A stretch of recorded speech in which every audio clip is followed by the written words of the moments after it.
কখনো কি অনুভব করেছেন জীবন আপনার জন্য কিছু প্রস্তুত করছে? এমন কিছু যা আপনার কল্পনার বাইরে? মনে হচ্ছে আল্লাহ আপনাকে কিছু দান করতে চান, কিন্তু বুঝতে পারছেন না। আল্লাহ বলেন, যদি তোমরা কৃতজ্ঞ হও তবে অবশ্যই আমি তোমাদের আরও দান করব। কিন্তু যদি অকৃতজ্ঞ হও তবে নিশ্চয়ই আমার শাস্তি কঠোর। সূরা ইব্রাহিম। যদি আপনার জীবনে এই 7টি লক্ষণ দেখা দেয়, তবে জেনে রাখুন আল্লাহ আপনার জন্য এক বিশেষ নিয়ামত নির্ধারণ করেছেন।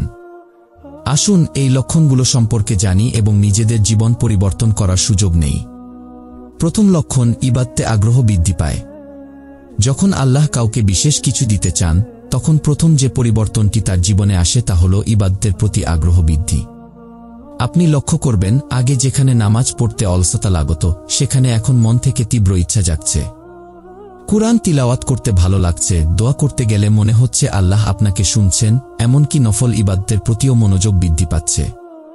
আল্লাহ যখন আপনাকে ডাকেন, আল্লাহ বলেন, যে ব্যক্তি আমার দিকে 1 বিঘত এগিয়ে আসে, আমি তার দিকে 1 হাত এগিয়ে আসি। যে আমার দিকে 1 হাত এগিয়ে আসে, আমি তার দিকে 2 হাত এগিয়ে আসি। আর যে ব্যক্তি আমার দিকে হেঁটে আসে, আমি তার দিকে দৌড়ে আসি।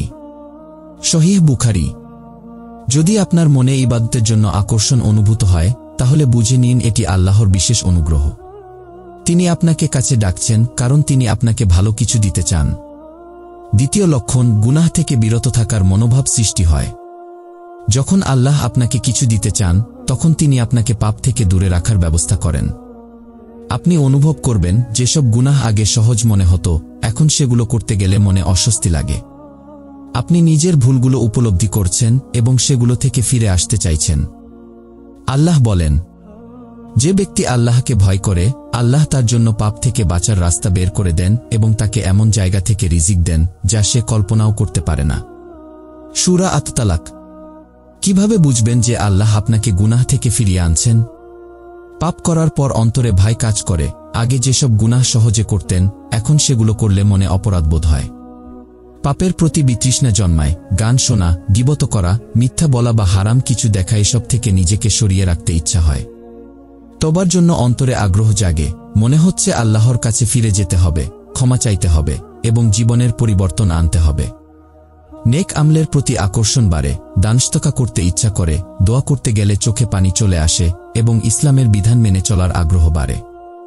আল্লাহ যখন আপনাকে গুনাহ থেকে রক্ষা করতে চান, আপনি যদি দেখেন যে হারাম থেকে নিজেকে সরিয়ে রাখতে পারছেন এবং আল্লাহর দ্বারে ফিরে যেতে চাচ্ছেন, তবে বুঝে নিন আল্লাহ আপনাকে তার রহমতের ছায়ায় নিয়ে এসেছেন। কারণ তিনি যাকে ভালো কিছু দিতে চান, তাকে প্রথমে পবিত্র করেন, যেন সে সেই নিয়ামত গ্রহণের যোগ্য হয়। তাই যদি মনে হয় গুনাহ থেকে দূরে থাকতে পারছেন, তাহলে এটি আল্লাহর একটি বিশেষ ইঙ্গিত, তিনি আপনার জন্য বড় কিছু নির্ধারণ করেছেন। আল্লাহ আমাদের সবাইকে ক্ষমা করুন এবং সঠিক পথে রাখুন। তৃতীয় লক্ষণ, ধৈর্য ও সহনশীলতা বেড়ে যায়। যখন আল্লাহ আপনাকে কিছু দিতে চান, তখন তিনি আপনার ধৈর্য ও সহনশীলতা বাড়িয়ে দেন। আপনার জীবনে হয়তো অনেক কঠিন সময় আসছে, কিন্তু আপনি আগের মতো ভেঙে পড়ছেন না। আপনি বুঝতে পারছেন যে আল্লাহর পরিকল্পনা আপনার পরিকল্পনার চেয়েও ভালো। আল্লাহ বলেন, নিশ্চয়ই আল্লাহ ধৈর্যশীলদের সঙ্গে আছেন। সূরা আল-বাকারা। কিভাবে বুঝবেন যে আল্লাহ আপনাকে ধৈর্যশীল বানাচ্ছেন? বিপদে অস্থির না হয়ে আল্লাহর ওপর ভরসা বাড়ছে। পরিস্থিতি যাই হোক, শান্ত থাকার অভ্যাস গড়ে উঠছে।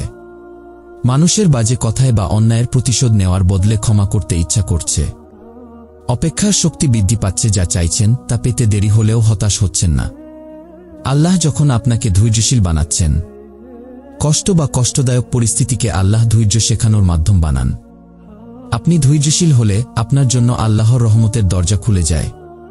ধৈর্যের প্রতিদান হিসেবে আল্লাহ আপনাকে এমন কিছু দিবেন যা আপনার কল্পনারও বাইরে। সুতরাং যদি দেখেন যে কঠিন সময়েও আপনি ধৈর্য ধরে আছেন, তাহলে জেনে রাখুন আল্লাহ আপনাকে একটি বড় নিয়ামতের জন্য প্রস্তুত করছেন। তিনি আমাদের সবাইকে ধৈর্যশীলদের দলে রাখুন। চতুর্থ লক্ষণ, বিপদ থেকে অলৌকিকভাবে রক্ষা পাওয়া। অনেক সময় আমরা এমন কিছু বিপদ থেকে বেঁচে যাই যা কল্পনাও করিনি। এটি হতে পারে আল্লাহর পক্ষ থেকে একটি ইঙ্গিত যে তিনি আপনাকে ভবিষ্যতে আরও বড় কিছু দিতে চান। পঞ্চম লক্ষণ, অন্তরে প্রশান্তি অনুভব করা। কোনো কারণ ছাড়াই যদি আপনার হৃদয়ে এক ধরনের স্বস্তি ও প্রশান্তি অনুভূত হয়, তাহলে এটি আল্লাহর রহমতের চিহ্ন। তিনি আপনাকে সুখ ও বরকত দান করতে চান। ষষ্ঠ লক্ষণ, ভালো কাজের সুযোগ আসা।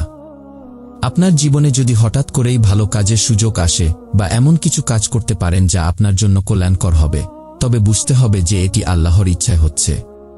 সপ্তম লক্ষণ, দোয়া কবুল হওয়ার অনুভূতি পাওয়া।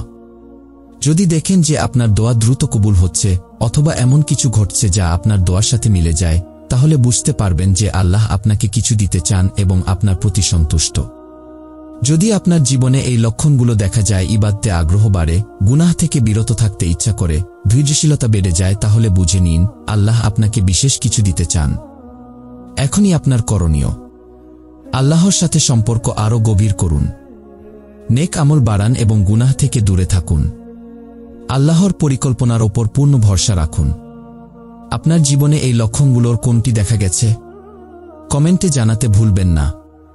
আর যদি এই ভিডিওটি আপনার ভালো লেগে থাকে, তাহলে একটি লাইক দিন, চ্যানেলটি সাবস্ক্রাইব করুন এবং শেয়ার করুন, যাতে আরও মানুষ উপকৃত হতে পারে। নতুন নতুন ইসলামিক ভিডিও পেতে আমাদের চ্যানেলের সাথে থাকুন। আল্লাহ আমাদের সবাইকে হিদায়াত দিন।